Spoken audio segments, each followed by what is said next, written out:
지금 여야가 바뀌었을 때에는 또 검찰이 국민의힘 쪽 편을 들고 여전히 여야가 지금 바뀌어서 야당이 됐을 때에도 국민의힘 편을 들고 있다라는 게 굉장히 독특한 지금 검찰의 문화인 것 같고 후보자님께서 좀 뼈아프게 받아들이셔야 할 것 같습니다. 동의하기는 좀 어렵고요. 정말 공정하게 업무 수행하도록 하겠습니다. 동의하지 못한다는 것은 검찰권이 그동안 그 야당인 국민의힘에게 유리하게 행사된 것은 아니다 이렇게 말씀하시는 것인가요? 공정하게 행사되었을 것이라고 생각하고 저도 그렇게 하려고 노력했었습니다. 의원님 말씀하신 것 중에 야당 의원에게 유리하게 여당 의원에게 불리하게는 제가 동의하기 어렵다 그런 말씀이십니다. 그러면 왜 항소 안 했는지를 확인해서 나중에 저희 의원실에 따로 말씀해 이건 한번 주십시오. 살펴보겠습니다. 네, 왜 누구는 항소했고 누구는 항소 안 했는지를.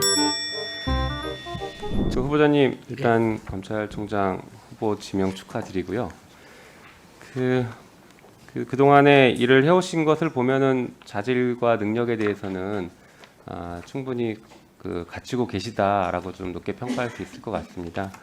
그러나 이제 오늘 또 저희 청문회 과정에서 성실하게 답변해 주셔서 국민들께도 그것을 좀 잘 말씀드리시는 기회가 됐으면 좋겠습니다. 자, 검찰개혁 필요하다고 생각하시나요?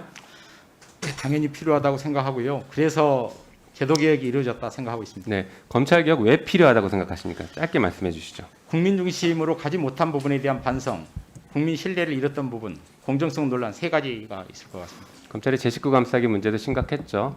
그 부분도 있었습니다. 예, 검찰이 권한 남용한 것을 아무도 통제 못하고 있지 않습니까? 그런 측면도 있습니다. 그렇죠. 자, 저는 검찰의 칼날이라는 것이 굉장히 무서운데 힘없는 사람에게는 지나치게 예리하고 검찰 내부 식구나 기득권, 재벌 이런 사람들한테는 녹이 슬어버린 것 같습니다. 그러니까 검찰개혁이 필요하다고 지금 다들 얘기를 하고 있고 국민들이 검찰개혁의 필요성에 대해서는 항상 압도적인 지지를 보내고 있습니다. 뼈 아프게 받아들이셔야 할 것 같습니다. 자, 뭐 여러 가지 문제가 있는데 검찰권 행사가 공정하지 못했다라는 얘기들도 늘 나오고 있죠. 수사 기소 얘기도 나오지만 항소권, 검찰의 항소권도 제대로 공정하게 행사하지 않는다라는 얘기도 있습니다. 하나 예를 들어 볼게요. 공직선거법 위반 사건 관련해서 뭐 최근에 보셔서 아시겠지만 여야가 비슷하게 기소가 됐습니다. 야당 의원에게는 1심에서 150만 원 구형했는데 80만 원 선고된 사건이 있었고 여당 의원에게도 동일하게 1심에서 150만 원 구형됐는데 80만 원 선고된 사건이 있습니다. 야당 의원 건은 항소하지 않아서 1심이 확정됐고요.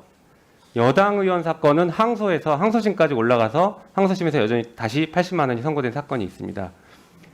이 왜 누구는 항소하고 누구는 항소하지 않는 그 이유가 뭔가요? 그 기준이 뭔가요? 구체적인 경위를 봐야 되겠습니다만 사실은 정치적 중립성이 논란이 되는 것은 반대였어야 될 것 같아요. 그렇죠. 제가 말씀드리고 싶은 게 그겁니다.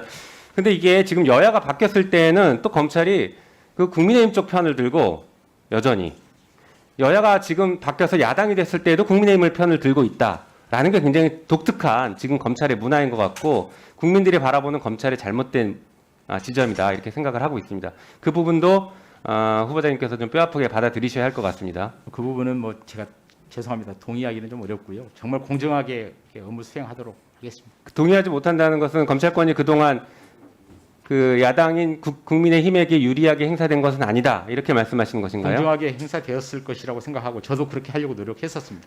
본인께서는 그렇게 하셨을지 모르겠지만 지금 예를 들어서 나경원 씨에 대해서 기소가 하나도 이루어지지 않고 다 무혐의 처리됐습니다. 그게 공정했습니까? 구체적인 경위를 제가 몰라서 여기서 그러니까 함부로 공정했다라고 평가하시면 안 된다고 생각합니다. 국민들은 그게 불공정하다고 지금 얘기하고 있는데 어떻게 후보자 혼자 공정하다고 얘기하십니까? 그건 잘못된 생각이라고 저는 생각하고요. 그렇게 간단하게 생각하시고 답변하실 문제는 아니라고 생각합니다. 좀 공정하게 업무를 수행하도록 정관예우 없다고 말씀하시는데 국민들은 정관예우가 있다고 생각하고 거기다가 정관 변호사들한테 돈을 갖다 주고 있지 않습니까? 정관예우를 기대하면서. 그럼 우리가 정관예우가 없다라고 평가할 게 아니라 정관예우를 어떻게 고칠까를 논의를 해야죠. 이것도 마찬가지입니다. 정치적 중립성이나 공정성이 훼손됐다라고 평가하면 어떻게 개선할까를 생각해야지 그거는 동의하지 못한다 이렇게 전제를 하시면 안 됩니다. 그런 건 아니고요. 정치적 제가 말씀드린 것처럼 공정성 논란이 있다는 부분 제가 모두 말씀드렸고 인정합니다. 다만 의원님 말씀하신 것 중에 야당 의원에게 유리하게 여당 의원에게 불리하게는 제가 동의하기 어렵다 그런 말씀이었습니다. 그러면 왜 항소 안 했는지를 확인해서 나중에 저희 의원실에 따로 말씀해 그건 한번 주십시오. 살펴보겠습니다. 네, 왜 누구는 항소했고 누구는 항소 안 했는지를.